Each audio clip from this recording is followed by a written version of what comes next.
ध्यान है कि जब से सरकार बनी है लगातार दिल्ली की जनता को पानी और सीवर की बेहतर सुविधाएं मिले, इसके लिए हम काम कर रहे हैं।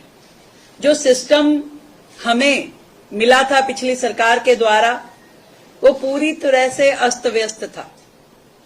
ना दिल्ली में पानी की लाइनें, ना सीवर की लाइनें, ना मेंटेनेंस, यहां तक कि बिलिंग का भी पूरा डिजिटल सिस्टम पूरी तरीके से करप्ट था। उसमें कहीं कोई लोगों को बिल भी नहीं जा पा रहे थे सही तरीके से। किसी का कितना बिल आ रहा था, एनॉर्मसली लोगों के बड़े हुए बिल पहुंच रहे थे, तो सब एस्टिमेटेड उस पर चल रहा था काम। एक्चुअल बिलिंग कितनी थी, किसके पास क्या जा रहा था, उसका भी कोई हिसाब किताब नहीं था।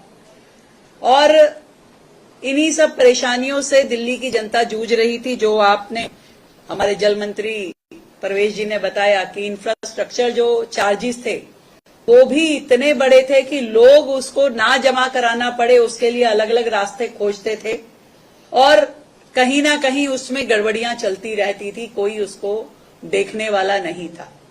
नीचे के लेवल पे उसको लेकर के करप्शन भी रहता ही होगा। लोग अपने जुगाड़ बनाने में अधिकारियों के साथ में मिल करके सिस्टम को खराब करने की कोशिश भी कर रहे होंगे, परेशान भी हो रहे होंगे, क्योंकि चीजें तर्कसंगत।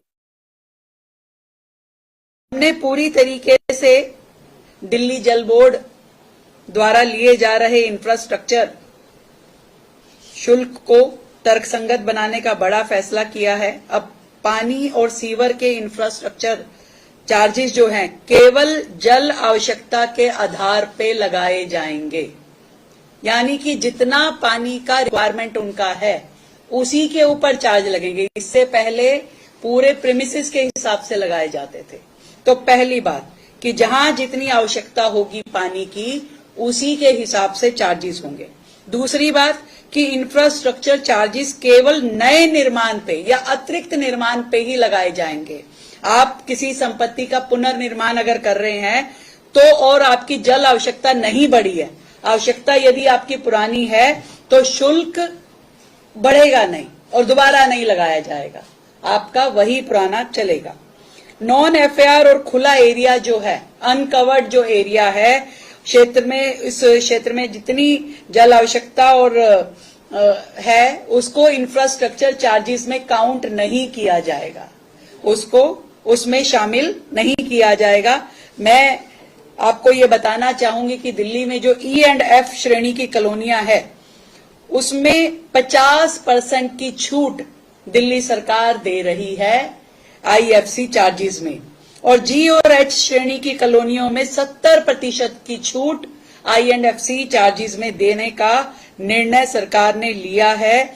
और इंफ्रास्ट्रक्चर चार्जेस जो केवल उन्हीं संपत्तियों पे लागू होगा जो 200 वर्ग मीटर से अधिक भूखंड क्षेत्रफल पे बनी है, 200 वर्ग मीटर से अधिक एरिया में बनी है। भूखंड के आधार की पुष्टि जो है कन्वेंस डीड से, सेल डीड से, रजिस्टर्ड जीपीए से या एग्रीमेंट टू सेल के दस्तावेजों के आधार पे की जाएगी। मैं ये भी बताना चाहती हूं कि अनऑथराइज कॉलोनियों में पंजीकृत वास्तुकार द्वारा अनुमोदित नक्शों को मान्यता दी जाएगी ताकि वहां रहने वाले लोगों को सरल और व्यवहारिक प्रक्रिया का ये पूरा लाभ उनको मिल सके। आवासीय श्रेणी में यदि 200 वर्ग मीटर के बड़े भूखंड पे 50 वर्ग मीटर या उससे छोटी आवासीय इकाई निर्मित है, यानी बाकी का एरिया खाली है, तो जल और सीवर इंफ्रास्ट्रक्चर जो शुल्क है उसमें अतिरिक्त 50% की छूट दी जाएगी। जो संस्थान आयकर अधिनियम की धारा 12A(b) के अंतर्गत पंजीकृत हैं या धार्मिक स्थल हैं उन्हें भी सीवर और जल इंफ्रास्ट्रक्चर शुल्क पर अतिरिक्त 50% की छूट दी जाएगी। संस्थागत एवं व्यवसायिक संपत्तियों जिनके पास जीरो सीवरेज डिस्चार्ज इंफ्रास्ट्रक्चर उपलब्ध है उन्हें लागू सीवर इंफ्रास्ट्रक्चर शुल्क पर 50% की छूट उन्हें भी दी जाएगी। इसके लिए जीरो लिक्विड डिस्चार्ज एसटीपी का केंद्रीय एवं दिल्ली प्रदूषण नियंत्रक मानकों के अनुरूप स्थापित एवं संचालित होना आवश्यक है।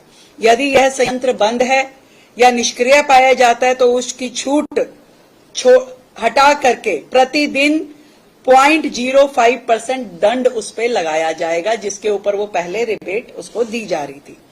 मैं आपको एग्जाम्पल के माध्यम से बताना चाहूंगी कि 300 FAR वाली प्रेमिसेस अगर वो 4 मंजिला भवन है, प्लॉट का आकार अगर उसको 200 वर्ग मीटर से अधिक है, तो ए और बी कैटेगरी यदि हम गिने, जिसके ऊपर पहले IFC चार्ज 13,18,412 रुपए होता था, आज प्रेजेंट में जब हमारी ये योजना हो जाएगी तो उसे 13,18,1412 रुपए की जगह मात्र 5,40,000 रुपए देने पड़ेंगे ए एंड बी कैटेगरी को। तो ये फर्क है। और अगर ई एंड एफ कैटेगरी है, उसको जो है अब केवल 2,70,000, यानी उसको 50% रिबेट मिल गई, तो केवल 2,70,000 रुपए देने पड़ेंगे। और यही जो जी और एच की कैटेगरी है तो उसे मात्र 1,62,000 रुपए, जो कि 70% छूट के साथ में है, 1,62,000 रुपए देने पड़ेंगे। ये फर्क है। और इसी तरीके से मान लीजिए इंडस्ट्री है कोई 1,000 स्क्वायर वर्ग मीटर की, तो उसको यदि 150 उसका FAR है, 4 मंजिला वो बनी हुई है, तो ए एंड बी कैटेगरी की उस बिल्डिंग पे अभी वर्तमान चार्जेस के हिसाब से अगर हम बोले तो 57,67,871 ये चार्ज लगते थे। तो लगभग 57,67,000 चार्जेस लगने वाली प्रेमिसेस को अब मात्र 8,91,000 रुपए देने पड़ेंगे। इतना फर्क है। तो ये ई एंड एफ कैटेगरी का अगर वही सेम 1,000 स्क्वायर मीटर की 150 FAR 4 स्टोरी बिल्डिंग अगर है, तो उसे ई एंड एफ कैटेगरी वाले को लगभग 16.5 लाख रुपए देने पड़ते हैं। अब इस योजना के तहत उसे देने पड़ेंगे केवल 4.5 लाख, केवल 4.5 लाख रुपए उसे देने पड़ेंगे। और जी एंड एच कैटेगरी को मात्र 2,67,300 रुपए देने पड़ेंगे। तो ये बड़ा फर्क, क्योंकि एक सेंसिबल चार्जेस भी तो होने चाहिए कि आप किसी से चाहते हैं कि ईमानदारी से वो चार्जेस दे, तो उसके लिए ईमानदारी वाले रेट भी उसको सरकार की ओर से दिए जाने चाहिए। तो वो हमारी सरकार ने किया है। मुझे लगता है कि दिल्ली की जनता के लिए ये बहुत बड़ी राहत है। जो लोग इसके माध्यम से चोरी करते थे या गड़बड़ियां करते थे, वो सारी रुकेंगी। एक सुविधाजनक तरीके से लोगों को ये मौका मिलेगा कि आप अपने चार्जेस जमा कराइए और बेधड़क अपना काम पूरा कीजिए, और जितनी आपकी जल आवश्यकता है उसको लेके काम कीजिए। और दिल्ली की ये सारी की सारी चीजें जितनी भी है, हम चाहते हैं कि एक बहुत ही ट्रांसपेरेंट सिस्टम हो, लोगों को सुविधाजनक तरीके से ये सारा सिस्टम कन्वे होना चाहिए, लोग पूरा उसको अच्छे से उसकी सुविधाओं को अवेल करें, अपना काम करें, और किसी भी तरह की व्यवस्थाओं की ओर से ना उसको दिक्कत आनी चाहिए, ना ही सरकार की ओर से उसको दिक्कत आनी चाहिए। ये हमारा लक्ष्य है। तो दिल्ली की जनता को ये उपहार दिल्ली सरकार की ओर से है, दिल्ली जल बोर्ड की ओर से है। मैं बहुत बहुत बधाई देती हूँ जल बोर्ड के अपने मंत्री जी को और अधिकारियों को, जिन्होंने इस योजना के माध्यम से दिल्ली की जनता को राहत देने का ये बड़ा काम किया है। ठीक है।